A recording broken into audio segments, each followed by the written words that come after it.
welcome to the Sports Grind Season 4, Episode 8. My name's Tyler Wargo. And I'm Mickey Perella. And Mickey is finally back. He is so glad to be here.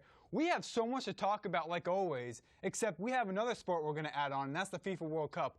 We're going to get to that. But tonight, we're going to talk about the NBA action, NFL, Week 14, MLB trading, and NHL. So without further ado, let's get right into it. Let's get it. Heat stunned the Rockets in Houston 111-108. Grizzlies destroyed the Bucks 142-101. What a big win that the Grizzlies pulled over Milwaukee. Let's talk about it. Man of the game was Ja Morant with 25 points, 10 rebounds, and 10 assists. Ja Morant does what he does best, keeping his rebounds and assists consistent and scoring the best. So Bucks record is 20-8, and as for the Grizzlies record, it's 19-9. These are really close teams right here. They're not in the same conference as each other, but I think if we had to look at two teams that are very relatable, it's the Bucks and the Grizzlies. So let's talk about this. Bucks being as good as they are, and the Grizzlies being as good as they are, which team is truly better? What's your thoughts on that? I think my thoughts on that is that really the Bucks are the better team, and here's why. They have a better player in Giannis Antetokounmpo, who's really just been like an MVP defensive player. You know, he's just been everything for the Bucks, and pretty much almost one of the best players in the league. Ja Morant has been very good as well, but he's just maybe a tiny bit lower than Giannis, but he's still very good. And I think if you look at the surrounding teams as well, like the players that surround him, I think that the Bucks have a better supporting cast with Chris Middleton, Drew Holiday, Brook Lopez, Grayson Allen. I think it's a little bit better than what the Grizzlies have to offer, like Jaren Jackson and a guy like Dylan Brooks. So I kind of lean toward the Bucks on this one. I could disagree. I think the Grizzlies are better than the Bucks, mostly because, I mean, yes, they're so close teams, but it's like the Bucks, they rely on Antetokounmpo. As for the Grizzlies, they rely on Morant. Everyone else is just a backup. I mean, no one's really their star player. They all obviously have something to work on defensively and offensively. But I feel like with the Grizzlies, though, they're consistent. As for the Bucks, they can lose. The Bucks can lose very shocking games, especially losing this much to the Grizzlies. So I think it's just very close, but I certainly think the Grizzlies are better just because they're just consistent with it, really good defensively and offensively. As for the Bucks, they can definitely fall back. So we're now going to take you over to Jazz pulling a W against the Pelicans, 129-132. This is a big game. I thought the Pelicans were actually going to win this game, but let's take a look at the Pelicans this season. I mean, they were not good at all last season, and we know why. That was because of Zion Williamson not being in the lineup, and now here he is fully healthy with a fully healthy lineup that the Pelicans have. Their record is 18-10. As for the Jazz record, they're 17-14. No doubt, I think the Pelicans are better than the Jazz just because they have really good players. They can finally be healthy, and they're really strong defensively and offensively. Now, the Pelicans, they do play second place in the Southwest Conference. They just got surpassed. They were first place, but the Grizzlies kind of took their spot. As for the Jazz, they are third place in the Northwest Conference. So the Jazz and the Pelicans, they're another roughly close teams. But the question is, where would the Pelicans be without Zion Williamson? Would they be just as good, or would they be just as bad? I think that they'd be worse, obviously, without Zion. But I think that we have to give credit to the Pelicans for building a really good team around Zion. I mean, obviously, Zion being healthy is really the key to their success, right? But you have good players around him like Brandon Ingram, who's really had a step up since he's been in New Orleans. You have other good players as well, like Jose Alvarado, who's like a gritty Valanciunas. Yes, Jonas Valanciunas has been very good. You have another guy in Devontae Graham, who came up through the Hornets, and then the Pelicans added him, and then they've just been a good team. I think that they have a very well-rounded team. I think that they have a very deep team, and I think they definitely can regain first place in the conference. It's going to be very close going into the playoffs. I mean, considering the Grizzlies really want this playoff spot and the Pelicans really want this playoff spot, it's really going to be a matter of who's going to be staying healthy towards the end of the season, who's really going to want it, who's going to bring the aggressiveness onto the court. And, another question I have about the Pelicans is, can they regain first place in the conference? And like you said, you think they can. Yes. As for me, I don't think they can. And the reason why I say this is because the Pelicans are known for having their players injured. If you had to look at one team, what's the one team in the NBA that can keep all their players healthy? It's certainly not the Pelicans. The Pelicans, if they lose, the moment they lose Zion, maybe even Brandon Ingram, the moment they lose them, they're out. And they're out for good. They're going to be out for the regular season and everything. So And as for the Grizzlies, they're keeping their players healthy. They're so aggressive. I think the Grizzlies are definitely going to stay in front of the Pelicans. But I don't think the Pelicans are going to lose their second place spot, though. So it's going to be very interesting to see, especially with the Pelicans and how they're looking heading into the regular season still. Suns dominated the Clippers in LA 111-95. And now we're going to take over to NHL. LA handled Boston 3-2 in a shootout. The Bruins record is 23-4. Wow, that's really good, isn't it? Yeah, that's it's crazy. Awesome. As for the Kings record, they are 16-12. Adrian Kempe had 2 goals with 3 shot on goals. Adrian Kempe been on the LA Kings for such a long time now. He is a veteran on that team. I mean, this guy carried the night right here. If you excluded Kempe from the lineup, Boston would have destroyed the Kings. I think the Kings just got lucky in this shootout, but the Bruins definitely had it in them this whole game, all the way up until the third period. But yeah, Adrian Kempe is a great guy to look at for the Kings. Now, what was the reason for the Bruins' loss? Well, that's pretty clear. Poor offense, no aggression in the third period. The third period is what costed them. If they showed up in the third period, they would have not had a shootout, but they did because they had a really bad third period. Bruins, just as good as they are, and considering they're facing a team like the Kings, they could have definitely won. The reason why they lost is because they didn't show any aggression in the last half of the game. Rangers capped the Maple Leafs 1-3. Man of the game was Jimmy Vesey. Vesey had 2 goals and 3 shot on goals. Jimmy Vesey, where did this guy come from? I mean, this guy, without Chris Kreider being in the lineup, this guy was able to still get the job done, do what he does best. This guy is young. We're going to see so much from this guy. The Rangers picking up this guy over the offseason was a great move. This guy is definitely showing up right now, especially on the ice. Mitch Marner, well, his night came to an end. Mitch Marner for the Maple Leafs, his historic 23 game point streak ends. He literally had a goal the last 23 games. Last night was not his game, so that ends his streak after the Maple Leafs loss. Maple Leafs standings, they are second in the Atlantic Conference. As for the Rangers, they are fourth in the Metro Conference. As a Ranger fan, I am devastated. This is not the season that we wanted. After last season. Last season, we took it all the way to the semifinals and lost to the Lightning. Here we are again, doing worse than we did last season. I don't know what it is, but I just think the teams in our division is just so hard. Our teams are just really hard right now. I mean, we can't get through the Flyers. We can't get through any of these teams. We don't show any aggression. Maybe it's possible to get third in the Metro Conference, but we can't get anywhere after that, though.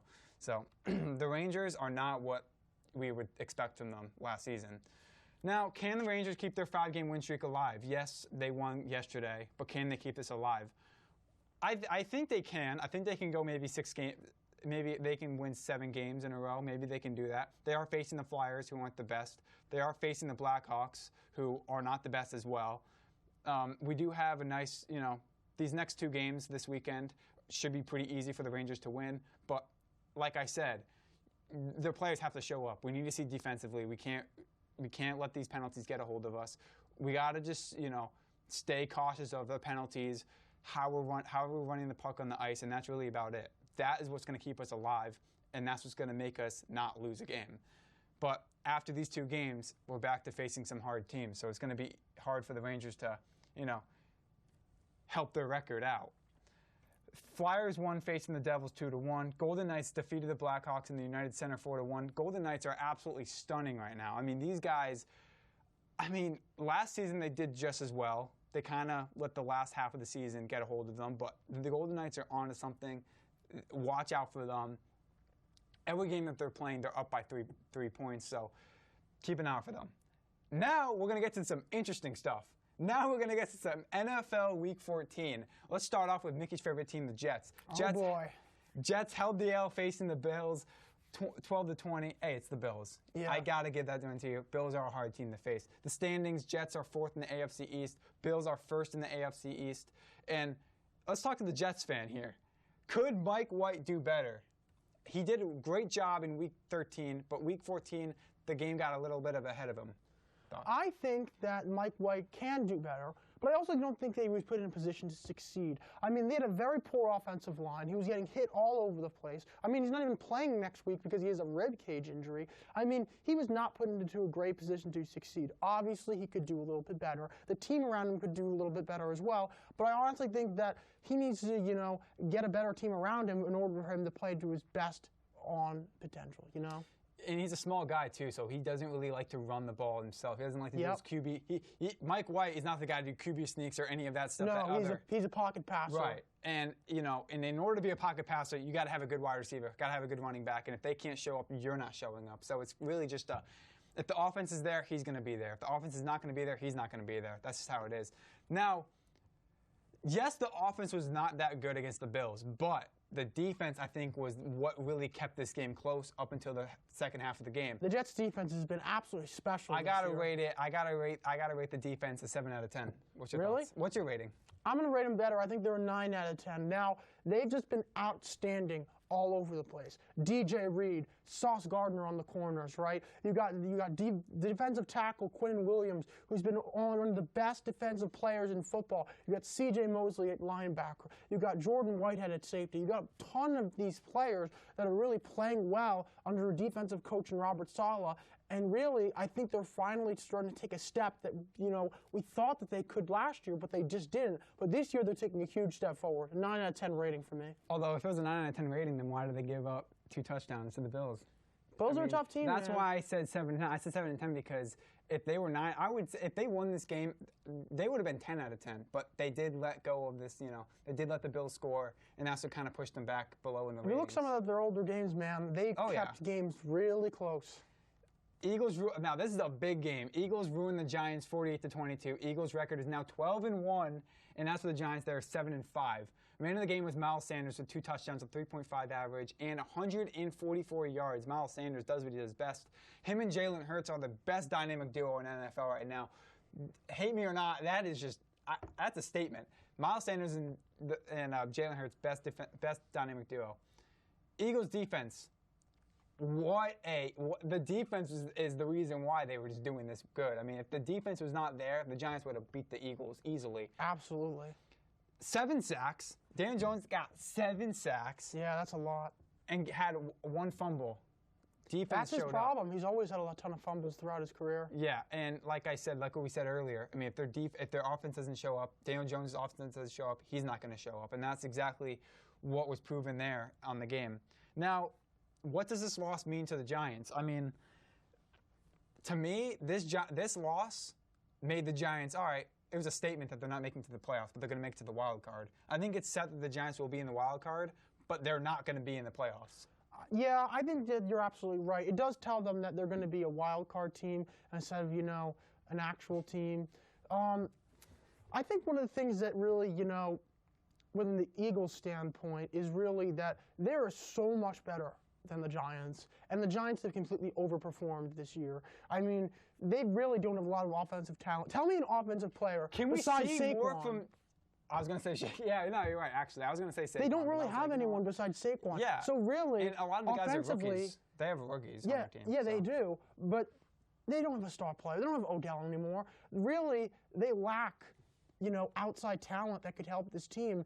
And the fact that they're 7-5 is an outstanding achievement and an absolute credit to what Brian Daboll has done with this team. But also the Eagles, they're 12-1. They're for real. Jalen Hurts is legitimately an MVP candidate. I don't think we're going to see the Giants surpass the Eagles and take the first place spot. The Giants, yes, we can say they're going to stay past the Cowboys. They're going to maintain in that second place spot in the NFC East. But like I said, I mean, they're not going to get. No one's going to beat the Eagles. The Eagles were undefeated halfway through the season. They're not going to do it. Now, Patriots shook the Cardinals 27-13. Kyler Murray's out for the rest of the season. Oof. I mean, as a small QB, doing all those QB sneaks, it was kind of expected.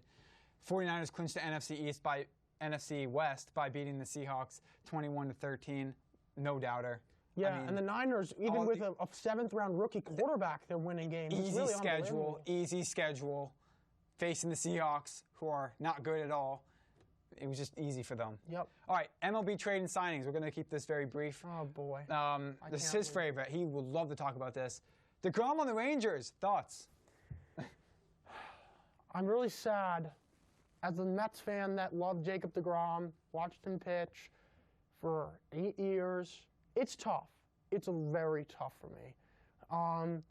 Obviously, we're going to get to Justin Verlander in a second, so it's not as bad for the Mets as, when it first happened, but it's sad because it's a player that, you grow up with. It's like you and Kershaw. It's like me and Kershaw. I was going to say that. It's like me and Kershaw. It sucks, man. So he got a big deal from Texas. Hopefully he can take that team to the playoffs. Good luck on him, but it's sad. It's sad right now. And I feel like he did this for money. Everything's about money nowadays. I mean, if money wasn't a thing, he'd stay with the Mets. Yep. I mean, that was his personal team right there. I feel like DeGrom is going to miss the Mets. He is going to miss the Mets. He's not going to be like, oh, yeah, I don't care about the Mets anymore. It's about the Rangers. No, he will always like the Mets. Now about Kershaw. He resigned to L.A. I am very happy about that.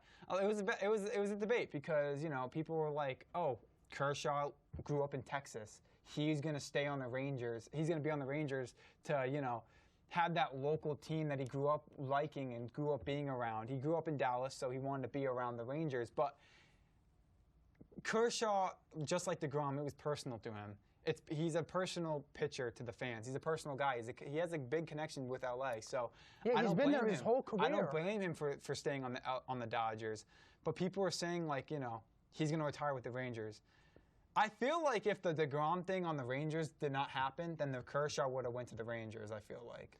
Yeah, so. I think it definitely could have been possible. But at the same time, Kershaw is a Dodger. He's a Dodger My through all-time favorite pitcher can never leave L.A. If he leaves L.A., I would be like Mickey right now. Yeah. I would be probably worse than Mickey right now. Yeah, probably. Oh, my goodness. You should have seen me when it first happened. I wasn't good. Yeah. I wasn't good, man. And I can't imagine if the Kershaw did the same thing. Yeah. Verlander to Mets, though. That is good. That is a very good move because, it kind of keeps the status quo a little bit. It's not the same as Jacob deGrom per se, but you're going to get a guy that's going to produce similar production. And obviously, I'm happy about that move. And then with all their other moves that they've done, which we're not going to go into, but I think it's just a great frontline move. Yeah, I agree. I mean, if the Mets didn't get anything after giving up deGrom, you wouldn't even watch the Mets this season. No, I wouldn't watch the Mets at all. No way. No way. So now we're going to shift gears to one more trade that happened. No, it's not the Trey Turner trade to the Phillies. It's not that. It's the Bellinger trade to the Cubs. I'm not upset. I'm not upset. You thought I would be upset? No, I don't care. I don't like Cody Bellinger. Worst 2 years I've ever seen of Cody Bellinger. Yeah, I'm thankful. I mean, he really Get him out of struggled. here. He's really bad. Cool, he got the Gold Glove in 2019. But after that, he either hits a home run or strikes out. I mean, I can't stress it enough. Bellinger was really bad. I don't really feel any pain towards that. I'd rather have Mookie Betts and guys getting called up from AAA than have Bellinger. Yeah, Bellinger's really struggled the last couple of years. The long swing, as you said, home runs or strikeouts. He needs to go to a place that can really, rehabilitate him, and Chicago is a decent place to do it. Watch. When he goes to Chicago, he's going to show up. Watch. Really? He's going to go crazy against the Cubs because he's not on the Dodgers. Not really. I just feel that, I just feel like that's going to happen. We'll see what happens. We'll see, but I'm not ashamed of that. Anyway, last thing we got to talk about, FIFA World Cup. We've been quite a few brackets in now, so we'll talk about it. Argentina knocked out Croatia to advance to the finals. France knocked out Morocco to advance in the finals. So France, could they go back-to-back and win back-to-back World Cups? Maybe. They could. But I don't think so. Argentina's winning. Argentina's winning. Yeah, it feels like Messi's year. Messi's it really year. does. This is last year. He's had a lot of struggles in the World Cup. He's gotten a lot of criticism in the World Cup because he hasn't been able, because he's been the best soccer player pretty much ever, and he still has the stigma of he hasn't won a World Cup. It's sort of like Clayton Kershaw. He was the best pitcher in baseball. He was winning all these awards, but it was where's the World Series? But then, in 2020, the Dodgers won the World Series. Correct. And Kershaw got that monkey off his back. I feel like this is the year where Messi's going to get the monkey off his back. Yes, and it's funny because people put him down and say, oh, Ronaldo's better. It's always that Messi, Ronaldo. Ronaldo couldn't make it past the second round. What are you guys talking about? Ronaldo is not good at all. I mean, yes, he has a good history. I'll give you that. But, dude, he got easy teams to be facing. And he faced, England? Destroyed England. No. Yeah. Ronaldo is not the best. I don't know why. He's only known for being popular on Instagram. That's all he's popular for. He's not popular for scoring goals like Messi. Messi is down. He's all about business. So Messi, I think he's going to win. Argentina's going to win over France. People say, what's your thoughts on France-Morocco? That was expected. Morocco's not good. Well, Morocco, I will say one thing about Morocco. I watched that game. That game was awesome. If that bicycle kick would have gone in for a goal for Morocco, that would have changed everything. It was like behind the back. It was crazy. If they would have went in and not hit the goalpost / saved by the goalie, that would have changed everything. But yeah, it would have. You know what? France was obviously the better team, and they won out. Like I said, congrats to them. Soccer is an unpredictable sport. I mean, anything can happen. So, I mean, if France wins, Mbappe is going to be one of the greatest football players of all time. As for Messi, if he wins, he's going to be the greatest football player of all time. So that kind of leaves me saying, Messi's going to win his last and final World Cup and be the greatest of all time. He's got to do it for the legacy. Yes. He's got to do it for the legacy. Yes, he is truly great. That's going to wrap it up for the Sports Grind Season 4, Episode 8. Thank you guys for sticking along with this episode. Again, my name is Tyler Wergo. And I'm Mickey Perella. Thank you guys for tuning in to Sports Grind Season 4, Episode 8. And yeah, bye.